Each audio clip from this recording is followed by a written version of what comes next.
Right now at 6, Carmen Rubio responds to a parking lot mishap that has the mayoral candidate's driving back in the spotlight. Look, I'm human and I make mistakes too. Plus, union leaders join the picket lines as the Boeing workers' strike gets ready to enter a second week. They need to come to the table with an offer that truly reflects what our members need. Then, months after vandals defaced it, Portland State's main library has its renaissance. This is an area that took a lot of damage.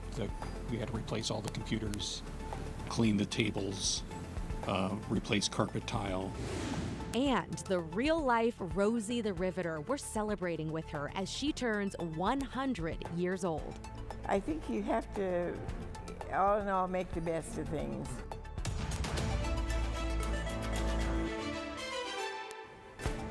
A very good evening. Thanks for joining us. I'm David Molko. And I'm Christine Pitawanich. One of Portland's top mayoral candidates and current city commissioner, Carmen Rubio, is getting heat for her driving record and most recently was caught on camera hitting a parked car and walking away. So let's get right to Blair Best live outside City Hall. Blair, you caught up with Rubio this evening. What's she saying? We talked with her about an hour ago, and we only got a few minutes before she ended the conversation, but she repeatedly stressed that she was sorry and that she says she's taken accountability for her actions, but that her focus now is on moving forward in her campaign.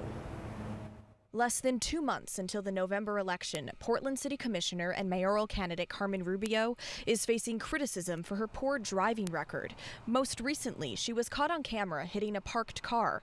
We talked with her outside council chambers a few days later. Look, I'm human and I make mistakes too, and so I'm just moving forward, taking accountability and moving forward. This comes after records obtained by the Oregonian show Rubio accrued 150 parking and traffic citations over 20 years before she was an elected official, and her license was suspended 6 times. The records also show her unpaid tickets were referred to a collection agency at least 100 times. Again, I'm not perfect. I make mistakes, but I put that away, and resolved all those, took accountability, resolved all those things years ago.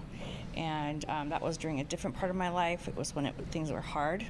And I'm moving forward. I learned for those lessons, take accountability, and moving forward. The most recent incident happened late last week in this parking lot of a Southwest Portland medical clinic. Commissioner Rubio pulled into a parking spot and scraped a white Tesla. Here's what happened next. In dashcam video sent to the Oregonian, Commissioner Rubio is seen looking back at the car and walking away. She says she didn't notice the marks she left on the Tesla. So I did what most people would do. As soon as I learned that I had dinged the car, I left a note and called immediately and offered to pay or go through insurance. So I did what most people typically do in that situation, and that's the best I can do. So you did leave a note? I called. There was a note on the car. I called immediately as soon as I got back to my car and saw the note. When we asked her again about the damage to the Tesla, she walked away. I think I'm ready to go now. It's just like, okay. Okay, that's okay. All right, thank you for your time. Yeah, they're waiting for me. Right. Now, you may be wondering, why does all of this matter? Here's politics professor Jim Moore. Well, she's running to be a person in a position of trust. Is this a person who will follow through on what people accept to be right? Okay, so that's a big thing. So it's a scrape on the side of a car, but what are you supposed to do when you do that? You, at the very least, leave a note on the windshield saying, "Hi, I'm sorry about this, contact me, let's move forward." That didn't happen. Now, in a written statement yesterday, Rubio says she felt exploited by that Tesla owner, saying that in their conversations, the woman repeatedly brought up the fact that Rubio was an elected official and that she was concerned over her previous traffic violations and that because of that, she was going to bring this to the media. Rubio also claims that the woman asked for a Venmo payment, but that's all in the hands of the insurance company now. Now, all of this may raise some skepticism around Rubio's ability to follow simple laws, let alone lead the city as mayor. Though today, she tells me she does not plan on dropping out of this race. Back to you. With ballots in the mail in less than a month, Blair, appreciate you trying to get some answers here. Also developing this evening, a big shakeup at Nike. CEO John Donahoe is stepping down. Donahoe joined Nike in 2020, taking over for Mark Parker, who led Nike to dominance in the sportswear industry. His tenure was, of course, marked by ups and downs. The company reached $50 billion in sales in 2023 for the first time, but then growth slowed. In December, Donahoe announced a $2 billion cost-cutting effort that led to mass layoffs. Nike's stock tanked, down some 20% since Donahoe started. As for what's next, well, a familiar face will be returning to take over as CEO. Elliott Hill worked for 32 years in senior leadership roles before retiring in 2020. In a statement, Hill said, quote, "I'm eager to reconnect with the many employees and trusted partners I've worked with over the years, and just as excited to build new, impactful relationships that will move us ahead." In your headlines, a Clark County man appeared in court this afternoon accused of killing his own sister in the home they shared. Deputies arrested 34-year-old Dwayne Robinson late last night after someone went to the home in the Orchards area to check on his sister, Diane Robinson, and reported that Dwayne told him that he had stabbed her to death. Robinson's lawyer requested a competency hearing. The judge has not set bail. Police in Woodburn are looking for the driver of this pickup, who they say was involved in a hit and run earlier this month. It happened Saturday, September 7th. A 17-year-old skateboarder was hit at Cleveland Avenue and Ogle Street. They survived with minor injuries, but the driver, police say, took off. If you know anything about this 90s model Ford Ranger with a boat rack, call Woodburn Police. In Seattle, the man accused of shooting at random cars up and down I-5 on Labor Day made his first court appearance. 44-year-old Eric Perkins of Tacoma is facing 9 counts of felony assault in King and Pierce counties. He's accused of firing at several vehicles, injuring 6 people, one of them seriously. Now, hours before the shooting, Perkins apparently showed up at a police department in the city of Fircrest near Tacoma, saying he was worried for his own life because people were following him. Officers say they were unable to help because he was not a Fircrest resident. A judge today ordered a competency evaluation for Perkins to determine if he is mentally fit to enter a plea. And Oregon Governor Tina Kotek is reportedly looking to expand Hillsboro's urban growth boundary to make way for a new semiconductor research facility. OPB reports the proposed half-square-mile parcel is on the city's north side near Highway 26 and Jackson School Road. Last year, the legislature passed a law that gives the governor limited authority to expand urban growth boundaries for high-tech plants if there is no suitable land in current boundaries. Before the change, there has to be a public hearing, which is set for October 10th at the Hillsboro Civic Center, then a 20-day comment period. Matt?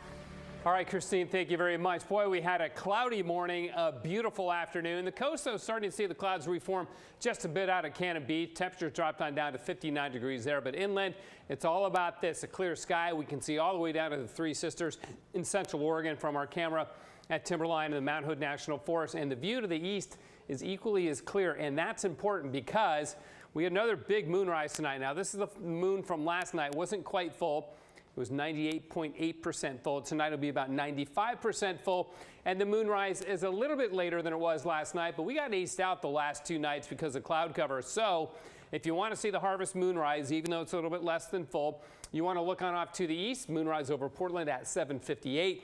And if you're waiting for the next totally full moon, that is on the 17th of October when we get the full hunter's moon. So there's your lunar forecast for the night. Okay, we'll have morning clouds again tomorrow, but they'll burn off as quickly as they did today, which wasn't very quickly, maybe a little bit sooner, say late morning or so. A warm, dry finish to summer, some really great weather this weekend, and after a bit of a cool down on Monday, 80s. Deep into the 80s as we go to Tuesday and Wednesday. More on that later, guys. Yeah, can't wait to hear all about that. Thank you, Matt.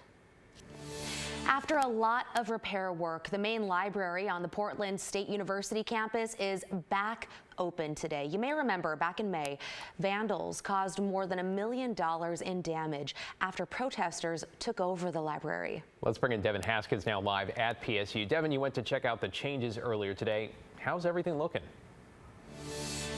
Well, it looks a lot better, clean and cleaned up compared to what it did just a couple of months ago. Today, the space pretty much restored, back to look like what it used to. I mean, on that first day, it was almost impossible to imagine how long it would take because it was so in disrepair. That first day now long ago in the past. From April 29th to May 2nd, the Millar Library remained under protesters' control after dozens broke inside, causing more than $1 million in damage. Police!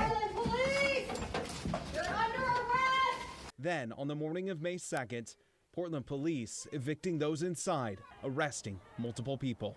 So we had quite a bit of broken glass in the doors and the monitors. This morning, just days before students begin the new school year, staff walked us floor by floor to show what was once damaged is now repaired. This is an area that took a lot of damage. We had to replace all the computers, clean the tables, replace carpet tile. Walls once spray painted with graffiti, now cleaned up. Desks and chairs that were once used to block doorways and stairwells have been placed back in their rightful spot, with some new ones replacing those too damaged to repair. And it was a pretty big shock. Luckily, I was on the walkthrough the next Monday, and the difference in terms of what the contractor had done over the weekend is what kind of made me realize that we would be able to clean our way out of the issue. As students return here to campus, they'll notice that the library has been cleaned up, but there are some remnants of the vandalism and damage left behind. We are sort of resigned to continue finding just all these little things that we'll need to fix up and address over time. And when the library reopened to students and staff on Monday morning, there was already a line of nearly a dozen students waiting to get inside. And each day since, it's been business as usual.